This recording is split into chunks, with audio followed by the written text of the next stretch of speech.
Welcome to Nanak classes. दोस्तों, Nanak classes के YouTube channel पे आपका स्वागत है। और आज राजस्थान जीके की डोज नंबर 12 लेके आए हैं। प्रतिदिन 50 प्रश्नों का ये वीडियो शानदार इतिहास, भूगोल, कला, संस्कृति और पॉलिटिकल के यहाँ पे क्वेश्चन उपलब्ध हैं, जो हर एक राजस्थान के एग्जाम के लिए इंपॉर्टेंट। रोज शाम 8 बजे के इस लाइव टेस्ट में आप सभी विद्यार्थियों का स्वागत है। आशा करते हैं आप सब अपने घरों में आनंद मंगल होंगे, अध्ययनरत होंगे और अपने परिवार के साथ खुशी से एक कोरोना वायरस की सोशल डिस्टेंसिंग और ये जो अधिक चीजें मास्क पहने का ये सब काम करते होंगे। आशा करते हैं अपने परिवार के साथ खुश रहें, अध्ययनरत रहें और लगातार अपने मिशन की तरफ बढ़ते रहें। स्टार्ट करते हैं। जल्दी से वीडियो को लाइक कर दो, शेयर कर दो। अगर आप चैनल पे नए हैं तो इसको सब्सक्राइब कर लो। पहला क्वेश्चन आपके सामने, गोगा नवमी कहा जाता है। गोगा नवमी कहा जाता है या गोगा नवमी कब मनाई जाती है, इसका उत्तर देना है। भाद्रपद के शुक्ल पक्ष की नवमी को, सावन की शुक्ल पक्ष की नवमी को, भाद्रपद के कृष्ण पक्ष की नवमी को, या फिर सावन के कृष्ण पक्ष की नवमी को। जल्दी से जवाब दीजिए। आरएस 2016 के अंदर क्वेश्चन आया और फिर एक एग्जाम हुआ था 2018 के अंदर, फिर क्वेश्चन आया था। जल्दी से इसका जवाब मुझे कमेंट बॉक्स में देना है। तो आपके लिए टाइम भी मैं 5-10 सेकंड का दे देता हूं। जल्दी से जवाब दीजिए। कल कुछ विद्यार्थियों ने कहा था कि सर आप टाइम दीजिए, तो ये टाइम आपके सामने।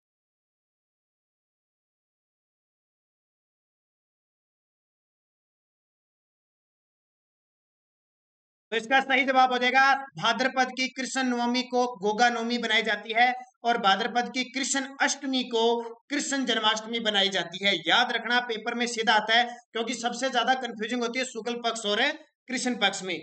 अगला, राजस्थान आईएलडीसी आईएलडी कौशल विश्वविद्यालय कहाँ स्थापित किया गया है।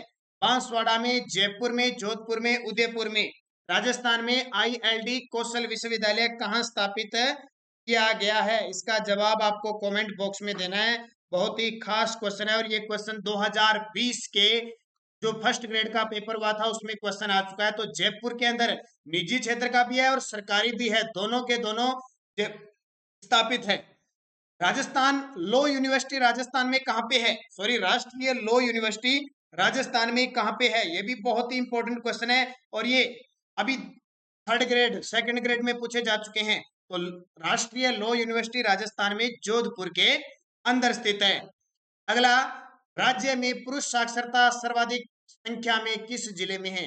राजस्थान में 2011 की जनगणना के अनुसार सर्वाधिक पुरुष साक्षरता कहां पे है, इसका जवाब जल्दी से कमेंट में कर दीजिए। और ये लगातार एग्जाम में क्वेश्चन है, जनगणना से पक्का क्वेश्चन आएगा, ठीक है। तो पुरुष साक्षरता सर्वाधिक यहाँ पे झुंझुनू में। और कल मैंने आपको रात 9 बजे पूरी जनगणना 2011 का जबरदस्त तरीके से वीडियो दिया था। जिस विद्यार्थी ने नहीं देखा, कल का वीडियो जरूर देखें। तो झुंझुनू में सर्वाधिक साक्षरता है। अगला क्वेश्चन, क्योंकि ये हमारा यहाँ पे आपको सिर्फ क्वेश्चन दिया जाता है, आंसर दिया जाता है, तथ्य आपको 9 बजे की क्लास में दिया जाता है। जैसे आज आरपीएससी कॉलेज लेक्चरर के लिए राज्य वित्त आयोग का टॉपिक मिलने जा रहा है। राजस्थान के सरकारी विद्यालयों में छात्र छात्राओं को स्वास्थ्य और स्वच्छता संदेश देने के लिए कौन सी योजना चलाई जा रही है। स्वास्थ्य मित्र योजना, स्वास्थ्य चेतना योजना, प्रधानमंत्री स्वास्थ्य सुरक्षा योजना या मुख्यमंत्री पंचामृत अभियान। तो इसका सही जवाब हो जाएगा स्वास्थ्य चेतना योजना है। किसके लिए, छात्र छात्राओं को स्वास्थ्य और ये स्वास्थ्य, सॉरी, मित्र योजना है, स्वास्थ्य मित्र योजना। अगला, सिलिकन सिटी प्रथम सेजों में से एक, सिलिकन सिटी प्रथम सेजों में से एक जो भारत सरकार और राजस्थान सरकार से स्वीकृत हो चुकी है, स्थित है। सिलिकन सिटी प्रथम सेजों में से एक जो भारत सरकार और राजस्थान सरकार से स्वीकृत हो चुकी है, कहाँ स्थित है। बहुत ही खास क्वेश्चन आपके लिए हो जाएगा। इस प्रकार के क्वेश्चन आपने पहली बार देखे होंगे। तो इसका सही जवाब हो जाएगा खुशखेड़ा भिवाड़ी। आपको पता है अलवर सबसे ज्यादा औद्योगिक क्षेत्र का और हर एक चीज का टेक्नोलॉजी का हब बनता जा रहा है। तो खुशखेड़ा भिवाड़ी में सिलिकॉन सिटी स्थापित की जाएगी। राजस्थान के किस जिले में वर्ष 2001 से 2011 के दौरान सर्वाधिक जनसंख्या वृद्धि दर हुई, इसका कल मैंने वीडियो दिया था। जिस विद्यार्थी ने देखा है उसका जवाब सही देगा। राजस्थान की जनसंख्या वृद्धि दर है 21.3%। लेकिन राजस्थान का ऐसा जिला जिसकी सर्वाधिक जनसंख्या वृद्धि दर हुई है, जैसलमेर, बाड़मेर, जयपुर, श्री गंगानगर। सही जवाब आपको कमेंट बॉक्स में देना है।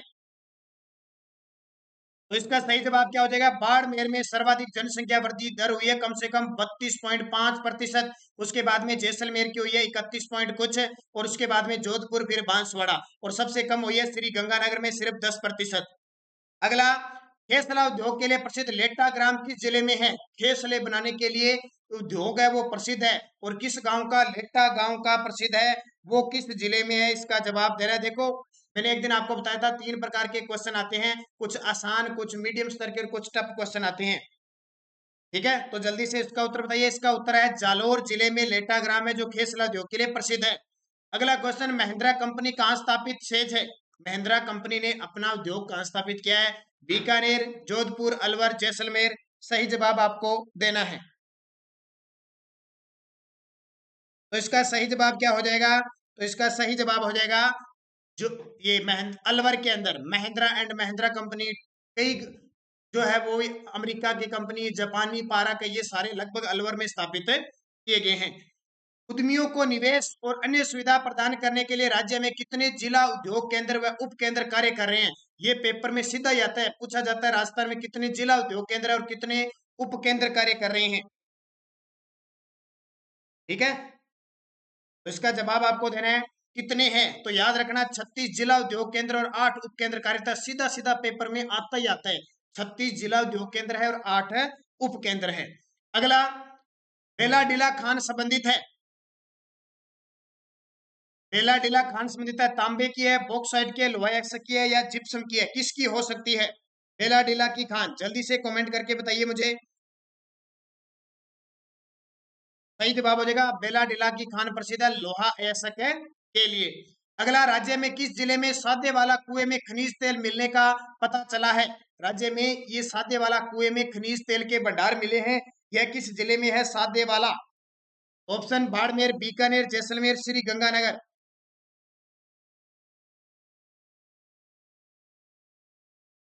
तो इसका सही जवाब हो जाएगा बाड़मेर के अंदर सादे वाला कुआं है, जहां से क्या मिले हैं? खनिज तेल के भंडार मिले, और ये 2017 के जेल प्रेरी में क्वेश्चन आया था। राज्य में बेंडोनाइट का एकमात्र उत्पादक जिला कौन सा है? यानी एक खनिज है बेंडोनाइट, एकमात्र उत्पादक जिला बेंडोनाइट का, जहां राजस्थान में बेंडोनाइट का उत्पादन किया जाता है, नागौर, जैसलमेर, बीकानेर, बाड़मेर। जल्दी से कमेंट करके मुझे जवाब देना है। तो बी से बेंडोनाइट और बी से बाड़मेर। वैसे बीकानेर है लेकिन बाड़मेर के अंदर बेंडोनाइट होता है। पुंगल या पुगल जिस पशु की नस्ल है वह, देखो पशुओं में क्वेश्चन आएगा ना तो सीधा सीधा पेपर में आएगा, नस्ल से पूछा जाएगा। या अब नई रिपोर्ट आई है पशुओं की 20वीं राष्ट्रीय पशु गणना, और वह मैंने वीडियो दे दिया, वीडियो की डिस्क्रिप्शन में लिंक है। ठीक है, देख लेना। और आरपीएससी कॉलेज लेक्चरर वाले जितने भी विद्यार्थी हैं उनके लिए स्पेशल प्ले लिस्ट बनी हुई है, RPSC college lecturer current affairs, इस नाम से सारे आपके थर्ड जो पेपर जो होगा उसके सारे यहाँ पे वीडियो पड़े हैं, देख लेना, इंपॉर्टेंट है। तो भेड़ की नस्ल है ये, गूगल किसकी है? भेड़ की नस्ल है, इसको याद रखना, पेपर में सीधा सीधा आएगा। अगला है, राजस्थान में कुक्कुट पालन प्रशिक्षण संस्थान कहाँ स्थित है? राजस्थान में कुक्कुट पालन प्रशिक्षण संस्थान कहाँ स्थित है? यह आरपीएससी कनिष्ठ लेखाकार 2015 के पेपर में सीधा सीधा पूछा गया। अजमेर के अंदर, राजस्थान में अंडों की टोकरी अजमेर को कहते हैं, सबसे ज्यादा कुक्कुट पालन अजमेर में होता है।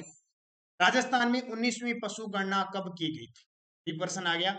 19वीं, और उसके बाद में 20वीं पशु गणना हो चुकी है अभी 2017 में। 19 में 20वीं पशु गणना हुई थी, 17 में, और अभी इसकी रिपोर्ट आई है। 19वीं पशु गणना हुई थी 2012 में। हर 5 साल बाद राजस्व विभाग अजमेर के द्वारा करवाई जाती है। ऑपरेशन ब्लड के सूत्रधार कौन थे?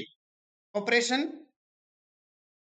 ये ऑपरेशन फ्लड, ऑपरेशन फ्लड, ठीक है, दूध वाले की बात है, दूध वाले के ऑपरेशन दूध, ऑपरेशन फ्लड के सूत्रधार कौन थे? तो जानते हो, डॉक्टर वर्गीस कुरियन, 1970। इजराइल की सहायता से राजस्थान के शुष्क प्रदेशों में जिस फसल को बोया गया वह है? राजस्थान, इजराइल देश की सहायता से राजस्थान के शुष्क प्रदेशों में जिस फसल को बोया गया वह है रतनजोत, सोयाबीन, बाजरा, या होहोबा, जिसको जोजोबा भी कहा जाता है। अभी आरएस के अंदर ये क्वेश्चन पूछा गया था, जल्दी से जवाब दीजिए कमेंट में, बहुत शानदार क्वेश्चन है ये। तो इसका उत्तर हो जाएगा होहोबा या जोजोबा, जिसको पीला सोना भी कहा जाता है। किस खुशबूदार उपज के लिए नागौर प्रसिद्ध है? किस खुशबूदार उपज के लिए नागौर प्रसिद्ध है? धातु नगरी कहते हैं नागौर को, राजस्थान का मध्यवर्ती जिला है, लेकिन यहाँ फसलों में किसके लिए प्रसिद्ध है? जीरा, हरी मेथी, लहसुन, धनिया। सही जवाब क्या हो जाएगा? तो इसका सही जवाब हो जाएगा हरी मेथी के लिए नागौर। और नागौर का बू गांव जो वरुण गांव है वो बकरियों के लिए भी प्रसिद्ध है। बासमती किस्म किसकी है? गेहूं की, चावल की, सरसों चावल की, ये यहाँ पे डबल आ गया, सरसों की या गेहूं चावल की? बासमती, ये फिर यहाँ पे डबल आ गया, इसको काट देना। बासमती किसकी है? तो चावल की है। कहते हैं ना बासमती चावल किसके हैं? और खास करके जो घग्गर नदी का जो नाला क्षेत्र है वहां सबसे ज्यादा बासमती किस्म के चावल होते हैं। राजस्थान में वालरा कृषि एक प्रकार का है। स्थानांतरित कृषि है, शुष्क कृषि है, आर्द्र व शुष्क कृषि है या पर्वतीय कृषि है? वालर कृषि राजस्थान में किस प्रकार की है? तो सभी जानते हैं झूमी कृषि यानी स्थानांतरित कृषि का ही प्रकार है। ये अभी 2016 के फर्स्ट ग्रेड व्याख्याता के पेपर में क्वेश्चन आया था। पीवड़ा किस जीव की प्रजाति है? अब सुबह 7 बजे हमारी करंट अफेयर्स की क्लास आती है, अगर आज की क्लास जिसने देखी है उसमें मैंने इस शब्द का प्रयोग किया है। पीवड़ा किसकी प्रजाति है? तो सांप की प्रजाति है, जो सोए हुए व्यक्ति के सांस के अंदर जहर घोल देता है और उसकी मृत्यु हो जाती है। और ये ज्यादातर राष्ट्रीय मरु उद्यान जो पश्चिमी राजस्थान के क्षेत्र में ज्यादा मिलता है। निम्न में से राजस्थान के कौन से जिले का प्रतीक चिन्ह मोर है? प्रतीक चिन्ह मोर 33 के 33 जिलों का प्रतीक है। हर एक जिले का वन्य जीव शुभंकर है। तो कौन सा जिला है जिसका प्रतीक मोर है? अजमेर, हनुमानगढ़, दौसा या भीलवाड़ा? किस जिले का प्रतीक चिन्ह मोर है? और अभी 2018 के एलडीसी के पेपर में पूछ लिया है। सही जवाब भीलवाड़ा जिले का जो मोर है, दौसा का खरगोश है, हनुमानगढ़ का बट तीतर है और अजमेर का खड़मोर है। अगला, राजस्थान में पक्षी प्रजातियों की सर्वाधिक विविधता कहाँ पाई जाती है? राजस्थान में पक्षियों के प्रजातियों की सर्वाधिक विविधता है, वो किस? पक्षियों का नाम आते ही आपके दिमाग में कौन सा अभयारण्य जाएगा? यह याद रखना, केवला देव घना राष्ट्रीय पक्षी अभयारण्य भरतपुर, जिसे पक्षियों का स्वर्ग कहा जाता है। अगला, मगरमच्छ की प्रजाति को संरक्षित करने के लिए कौन सा अभयारण्य है? मगरमच्छ की प्रजाति को संरक्षित करने के लिए कौन सा अभयारण्य है? जैसमंद, बंदबरेठा, राष्ट्रीय चंबल या फिर जवाहर सागर? अब मगरमच्छ सबसे ज्यादा किस क्षेत्र में मिलते हैं, उस हिसाब से आप उत्तर लगा सकते हो इसका। तो यहाँ पर संरक्षित करने की बात आती है तो जवाहर सागर वन्य जीव अभयारण्य कोटा के अंदर जो है वो प्रसिद्ध है। अगला, 1952 के प्रथम आम चुनाव में लोकसभा की राजस्थान में कितनी सीटें थी? 1952 में प्रथम लोकसभा के चुनाव हुए थे, तो उसमें राजस्थान में लोकसभा की सीटें कितनी थी? ये बहुत खास क्वेश्चन है और इस प्रकार का क्वेश्चन अभी 2017 की जेल प्रेरी के एग्जाम में आया था। और ये याद रखना इंपॉर्टेंट है कि राजस्थान में वर्तमान में 25 लोकसभा सीट है और 25 की 25 भाजपा समर्थित है। 24 तो भाजपा के पास है और एक आरएलपी पार्टी के पास है। तो उस समय 20 सीटें थी। कितनी सीटों पे चुनाव हुए थे? 20 सीटों पर, याद रखना। इस विधानसभा चुनाव के राजस्थान विधानसभा की सदस्य संख्या 184 से बढ़कर 200 की गई। ये तो मैं आपको बहुत बार बता चुका हूं। राजस्थान की विधानसभा सीट है 200। ठीक है, शुरुआत में 160 थी, फिर 176 हुई, फिर 184 हुई और अब 200 हो गई। कब कब हुई जल्दी से कमेंट कर दीजिए। और मैं आपको बहुत बार बता चुका हूं। तो ये 184 से जो हुई वो छठी के अंदर हुई थी। छठी विधानसभा 1977 के अंदर ये 200 हुई थी। ये पहली पे 160 हुए थे, दूसरी में 176 हुए थे और चौथी विधानसभा में 184 हुए थे और छठी में 200 पर चुनाव हुए थे। जोगी महल कहाँ स्थित है? जोगी, जोरा बोरा महल, कुत्ते की छतरी, गुप्त गंगा, अधूरा छतरा, न्याय की छतरी, 32 खंभों की छतरी, अमीर के आन बान शान का प्रतीक, रणथंभौर दुर्ग में। ये बताया था ना मैंने, दुर्ग बता दिए, कल एक ऐतिहासिक युद्धों का टॉपिक आपको दे दिया, तो याद रखना। अगला, वह किला जिसमें एक जैसे 9 महल है, वह किला जिसमें एक जैसे 9 महल है। देखो, एक ही जैसे यानी एकदम बिल्कुल सेम वही डिजाइन किया हुआ है। आमेर के किले में, जोधपुर के किले में, नाहरगढ़ के किले में या जूनागढ़ के किले में? सही जवाब आपको देना है। तो इसका सही जवाब हो जाएगा नाहरगढ़ के किले में एक जैसे 9 महलों का निर्माण माधो सिंह द्वितीय के द्वारा करवाया गया। और ये नाहरगढ़ का किला किसने बनाया था? सवाई जय सिंह ने, याद रखना। अगला, मुगल सम्राट शाहजहां के समय से ही प्रसिद्ध नाहर नृत्य के खेलने की परंपरा कहाँ प्रचलित है? मुगल सम्राट शाहजहां के समय ही एक प्रसिद्ध नाहर नृत्य शुरू हुआ था, वो खेलने की परंपरा कहाँ प्रचलित है? निमराना, किशनगढ़, चाकसू या मांडल? ये पटवार जो पेपर हुआ था 2016 के अंदर, उसमें क्वेश्चन आया था, जो मैन पेपर हुआ था पटवार का, दो हुए ना पिछले साल, प्री और मैन, उसमें क्वेश्चन आया था नार नृत्य कहाँ का प्रसिद्ध है, तो मांडलगढ़ भीलवाड़ा का, जिसको कहते हैं मांडल, मांडल भीलवाड़ा का प्रसिद्ध है। और शाहजहां एक बार यहाँ भीलवाड़ा आते थे, उनके सामने नाहर का नृत्य किया गया, वहां से इसकी शुरुआत हुई। शेखावटी क्षेत्र से संबंधित नृत्य कौन सा है, शेखावटी से घूमर गिद्दड़ केर तेरह ताली, अभी मैंने कुछ देर पहले बताया था आपको। तो सही जवाब हो जाएगा गिद्दड़ नृत्य शेखावटी से है, ये लगभग होली के अवसर पर किया जाता है। तार से निर्मित वाद्य यंत्र कौन सा है, यानी तत्वाद्य यंत्र इनमें से कौन सा है, रावण हत्ता, अलगोजा, मोरचंग या चंग। तार से निर्मित यानी तत्वाद्य यंत्र चार प्रकार के है ना, एक दिन आपको वीडियो में 9 बजे की क्लास में आपको मैं वाद्य यंत्र बताऊंगा। तो रावण हत्ता है, तत्वाद्य यंत्र है। और कौन बजाते हैं, बजाते कौन है, एक सूत्र आता है राम पारादेजा, राम पारादेजा। तीन लोक देवता है जिनके वाद्य यंत्र एग्जाम में पूछे जाते हैं। रामदेव जी के लिए मंजीरा बजाया जाता है, बाबू जी के लिए रावण हत्ता बजाया जाता है, और देवनारायण जी के लिए जंतर बजाया जाता है। मुहर्रम के अवसर पर प्रयोग में लिया जाने वाला प्रसिद्ध वाद्य यंत्र कौन सा होता है, मुहर्रम मुस्लिम संप्रदाय का जो मुहर्रम त्योहार होता है उसके अवसर पर कौन सा वाद्य यंत्र बजाया जाता है, नगाड़ा, रावण हत्ता, मांदलिया, मंजीरा। इसमें ऑप्शन नहीं है, इसकी जगह रावण हत्ता की जगह मैं ताशा लिख देता हूँ और उत्तर पता लगे कि आपको ताशा है। कई बार मिस्टेक से क्या ना जो लिखना चाहते हैं वो लिख नहीं पाते, तो उत्तर हो जाएगा इसका ताशा। मुहर्रम के अवसर पर क्या बजाते हैं, ताशा बजाते हैं। गम में बजाया जाता है, ये भी पूछा जाता है। महारी बरसाली रिमूमल आलेनी ए आलीजा रे देख नामक लोकगीत किस क्षेत्र का है, मारी बरसाले रे मुमल आलेनी ए आलीजा रे देख नामक लोकगीत किस क्षेत्र का है। तो यहाँ पे थोड़ा थोड़ा आपको ये भी मुमल का नाम आते ही वो जिला पता लग गया होगा कि मुमल गीत कहाँ का प्रसिद्ध है, तो जैसलमेर का प्रसिद्ध है। अगला, सुबटिया लोकगीत का संबंध किससे है, सुबटिया ग्रासिया स्त्री से, सती स्त्री से, वीरांगना स्त्री से या भील स्त्री से। सुबटिया लोकगीत का संबंध किससे है, भील स्त्री से है। किससे, भील स्त्री गाती है। राजस्थान की वह रियासत जिसने बाद में अधिमिलन पत्र पर हस्ताक्षर किए, सबसे अंतिम में अधिमिलन पर हस्ताक्षर किए थे, वो रियासत चारों में से कौन सी है, ये बार बार पेपर में आता है। पटवारी का उससे पहले 2011 में हुआ था, उसमें क्वेश्चन आया था। तो का जो उदय भान सिंह था ना, उसने अंतिम में अधिमिलन पर हस्ताक्षर किए थे, ध्यान रखना। राजस्थान निर्माण की प्रक्रिया कब पूर्ण हुई, ये तो मैंने पूरा टॉपिक करवा दिया। जो लगातार वीडियो देख रहे हैं, देखो सुबह 7 बजे की क्लास, शाम 8 बजे का टेस्ट और शाम 9 बजे की जो क्लास हमारी देख रहे हैं लगातार, उसको तो ये क्वेश्चन बार बार रिपीट भी हो सकते हैं और देखे होंगे, पढ़ा होगा। तो राजस्थान निर्माण की प्रक्रिया कब पूरी हुई, 1956 को, 1 नवंबर 1956 को, इसलिए 1 नवंबर को स्थापना दिवस मनाते हैं।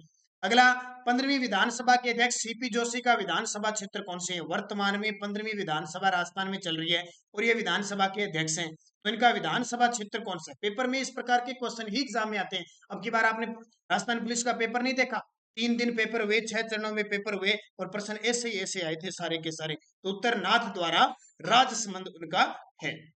अगला, संत मावजी का संबंध है डूंगरपुर से, जोधपुर से, बीकानेर से या अलवर से। संत मावजी जिन्होंने चोपड़ा ग्रंथ लिखा था, निष्कलंक संप्रदाय के माने जाते हैं। इनका जन्म साबला ग्राम डूंगरपुर में हुआ था, बेणेश्वर धाम के संस्थापक माने जाते हैं। गरीबदास जी, संत दास जी, जगन्नाथ जी, माधव दास जी आदि संतों का संबंध किस संप्रदाय से है, अभी 2019 के पेपर में आया था।